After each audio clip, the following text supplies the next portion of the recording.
Ma olen online alati. Roheline täpp mu nime kõrval tähendab, et ma olen olemas. Vist.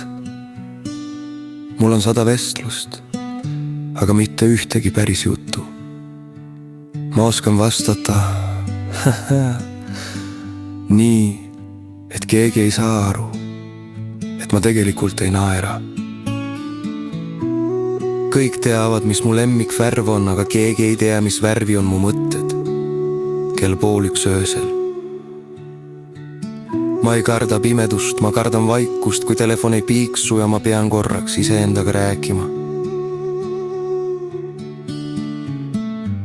Ma olen online, aga vahel tahaks lihtsalt välja logida ja olla keegi, kelle kõrval ei vilgu ükski märguanne.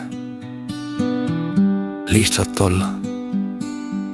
Ilma filtrita, ilma paranduseta, ilma selgituseta.